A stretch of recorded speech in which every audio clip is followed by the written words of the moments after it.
প্রিয় দর্শক বন্ধুরা, আসসালামু আলাইকুম। আরও একটি নতুন ব্লগে সবাইকে ওয়েলকাম জানাচ্ছি। Welcome back to my another blog. আজকের ব্লগে খুবই মজাদার একটি রেসিপি শেয়ার করতে যাচ্ছি। রেসিপি বললে ভুল হবে, ভর্তা শেয়ার করতে যাচ্ছি। খুবই সহজভাবে কিভাবে বাসায় আপনারা এই কচুরমুখী দিয়ে ভর্তাটা তৈরি করে নিতে পারবেন, সেই রেসিপিটি আজকে আমি শেয়ার করব। আপনারা এটা কে কে চিনেন? এটা হচ্ছে কচুরমুখী, অনেকে আবার সরা বলে। আমাদের কুমিল্লা অঞ্চলের মানুষ সেটাকে সরা বলে, তবে বেশিরভাগ মানুষই এটাকে কচুরমুখী বলে থাকে। তো আমি এখানে 3টা বড় সাইজের কচুরমুখী নিয়েছি। আমি এগুলিকে আধা ঘন্টা ধরে সিদ্ধ করে নিয়েছি। এখন ছিলে নিব। আজকে এই কচুরমুখী দিয়ে আমি একটা মজাদার স্পেশাল ভর্তা তৈরি করব। ভর্তার জন্য আমার প্রথম উপকরণ হচ্ছে 3টি কচুরমুখী আমি সিদ্ধ করে নিয়েছি। তারপর এখানে লাগবে ভাজা বা টালা শুকনো মরিচ, আর লাগবে সরিষার তেল, লাগবে স্বাদমতো লবণ, আর লাগবে পেঁয়াজ কুচি ও ধনেপাতা কুচি। তো প্রথমে আমি এই কচুরমুখীগুলোকে একটু ছিঁড়ে নেব। এই দেখুন, আমি সিদ্ধ করে নিয়েছি, খুব ভালোভাবে সিদ্ধ করে পানিটাকে একেবারে টেনে নিয়েছি। এই যে একেবারে নরম, যেহেতু এটা হাতে মাখা ভর্তা হবে, তো আমি প্রথমে কচুরমুখীগুলোকে একটু ছিলে নিচ্ছি। যারা কচুরমুখী খেতে পছন্দ করেন না, আমি কিন্তু পছন্দ করি। ইলিশ মাছের মাথা, লেজ টেজ দিয়ে রান্না করলে, চিংড়ি দিয়ে রান্না করলে। তো আজকে আর রান্না করব না, খুবই ইচ্ছে করছে ভর্তা খাবো, তাই ভাবলাম কচুরমুখী দিয়ে একটা ভর্তা বানিয়ে ফেলি। খুবই মজাদার হয়ে থাকে এই ভর্তাটা।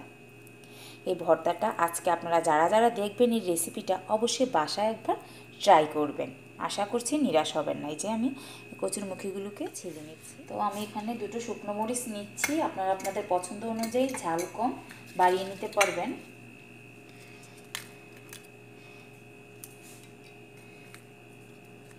আমি এখানে 2টো শুকনো মরিচ নিলাম, আর একটু লবণ নিব। লবণ দিয়ে আগে শুকনো মরিচটাকে গুঁড়ো করে নেব।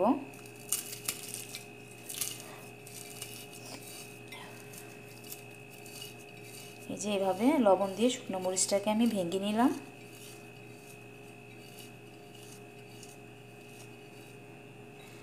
তারপরে পেঁয়াজের সাথে মিশিয়ে নেব।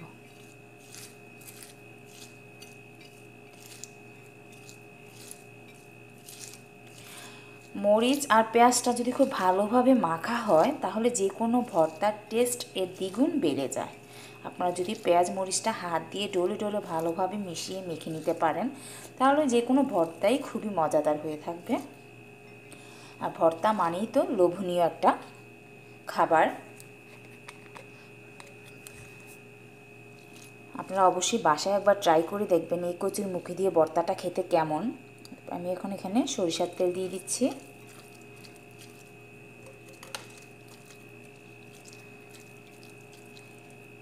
সরিষার তেল দিয়ে দিলাম। এখন আমি ধনেপাতাটাও মিশিয়ে নিচ্ছি।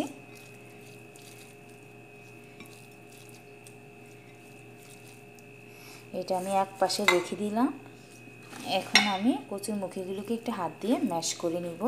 এই যে দেখুন, খুবই নরম তুলতুলে হয়ে গেছে। সিদ্ধ করার সাথে সাথে এটা এমনি নরম খাবার। আপনারা অনেকে মনে করতে পারেন যে এভাবে ভর্তা খেলে তো গলায় ধরার কথা, যেহেতু কচুরমুখী। না বন্ধুরা, আপনারা অবশ্যই একবার হলো বাসায় ট্রাই করে খেয়ে দেখবেন।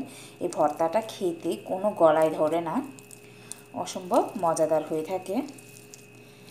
যে আমি কচুরমুখীগুলোকে হাত দিয়ে ভেঙে নরম করে নিচ্ছি। আমার সব কিছু এখন রেডি। আমার এখন পালা আমি ভর্তাটাকে মেখে নেব। যে মরিচ, শুকনা মরিচ, ধনেপাতা কুচি ও পেঁয়াজ মেখে রেখেছি, সেটা দিয়ে দিলাম।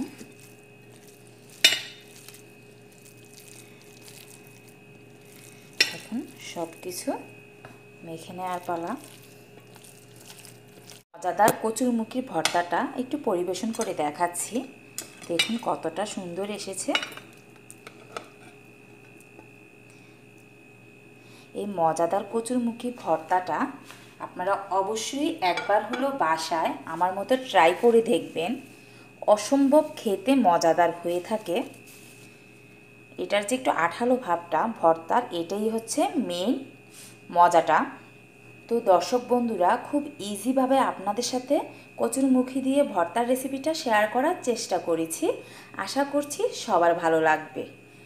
অবশ্যই বাসায় একবার ট্রাই করে রেসিপিটি কেমন হয়েছে আমাকে কমেন্টস বক্সে কমেন্টস করে জানাবেন। আজকে তাহলে আমি এখানেই বিদায় নিয়ে নিচ্ছি। সবাই খুব ভালো থাকবেন, সুস্থ থাকবেন। আল্লাহ হাফেজ।